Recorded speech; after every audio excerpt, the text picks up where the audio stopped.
झारखंड आपका कर्जदार रहेगा, मैं आपका वचन निभाऊंगा। हेमंत सोरेन। रांची। झारखंड ने अपने सबसे बड़े सपूत दिशोम गुरु और राज्य के निर्माता शिबू सोरेन को खो दिया। उनके निधन से पूरा राज्य शोक में डूब गया है। आज यानी मंगलवार को उनके पैतृक गांव नेमरा में पूरे राजकीय सम्मान के साथ उनका अंतिम संस्कार किया जाएगा। इस दुखद घड़ी में मुख्यमंत्री हेमंत सोरेन ने अपने पिता और मार्गदर्शक को खोने का गहरा दुख व्यक्त किया है। शिबू सोरेन, जिन्हें झारखंड की जनता प्यार से दिशोम गुरु कहती थी, ने झारखंड आंदोलन को नई दिशा दी और अलग राज्य के सपने को साकार किया। उनकी सादगी, संघर्ष और जनता के प्रति समर्पण ने उन्हें एक महान नेता बनाया। मुख्यमंत्री हेमंत सोरेन ने सोशल मीडिया प्लेटफॉर्म एक्स पर एक भावुक पोस्ट में अपने पिता को श्रद्धांजलि दी। मैं अपने जीवन के सबसे कठिन दिनों से गुजर रहा हूँ।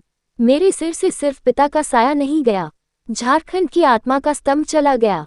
मैं उन्हें सिर्फ बाबा नहीं कहता था, वे मेरे पथप्रदर्शक थे, मेरे विचारों की जड़ें थे और उस जंगल जैसी छाया थे जिसने हजारों लाखों झारखंडियों को। हेमंत सोरेन की भावुक श्रद्धांजलि।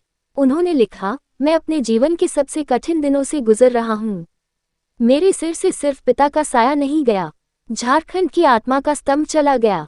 मैं उन्हें सिर्फ बाबा नहीं कहता था, वे मेरे पथप्रदर्शक थे, मेरे विचारों की जड़ें थे और उस जंगल जैसी छाया थे जिसने हजारों लाखों झारखंडियों को धूप और अन्याय से बचाया। मेरे बाबा की शुरुआत बहुत साधारण थी। नेमरा गांव के उस छोटे से घर में जन्मे, जहां गरीबी थी, भूख थी, पर हिम्मत थी।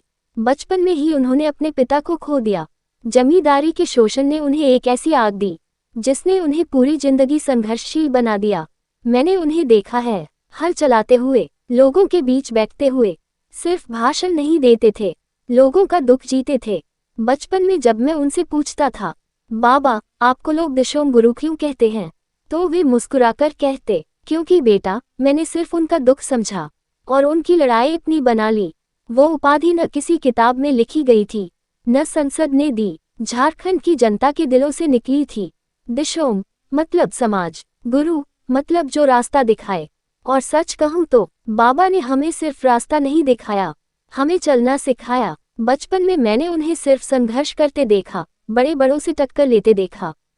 मैं डरता था, पर बाबा कभी नहीं डरे। वे कहते थे, अगर अन्याय के खिलाफ खड़ा होना अपराध है तो मैं बार बार दोषी बनूंगा। बाबा का संघर्ष कोई किताब नहीं समझा सकती, वो उनके पसीने में, उनकी आवाज में और उनकी चप्पल से ढकी फटी एड़ी में था। जब झारखंड राज्य बना तो उनका सपना साकार हुआ, पर उन्होंने कभी सत्ता को उपलब्धि नहीं माना। उन्होंने कहा, ये राज्य मेरे लिए कुर्सी नहीं, यह मेरे लोगों की पहचान है। आज बाबा नहीं है, पर उनकी आवाज मेरे भीतर गूंज रही है। मैंने आपसे लड़ना सीखा बाबा, झुकना नहीं। मैंने आपसे झारखंड से प्रेम करना सीखा, बिना किसी स्वार्थ के। अब आप हमारे बीच नहीं हो, पर झारखंड की हर पगडंडी में आप हो, हर मांदर की थाप में, हर खेत की मिट्टी में, हर गरीब की आंखों में आप झांकते हो। आपने जो सपना देखा, अब वो मेरा वादा है। मैं झारखंड को झुकने नहीं दूंगा, आपके नाम को मिटने नहीं दूंगा। आपका संघर्ष अधूरा नहीं रहेगा। बाबा अब आप आराम कीजिए, आपने अपना धर्म निभा दिया, अब हमें चलना है आपके नक्शे कदम पर। झारखंड आपका कर्जदार रहेगा, मैं आपका बेटा आपका वचन निभाऊंगा। वीर शिबू जिंदाबाद जिंदाबाद जिंदाबाद। दिशोम गुरु अमर रहें। जय झारखंड, जय जय झारखंड। और भी ऐसी तरह तरह की न्यूज़ को देखने के लिए हमारे चैनल को लाइक करें, सब्सक्राइब करें और बेल आइकन जरूर क्लिक करें, इससे हमारे आने वाली न्यूज़ की नोटिफिकेशन आप लोगों को सबसे पहले मिले।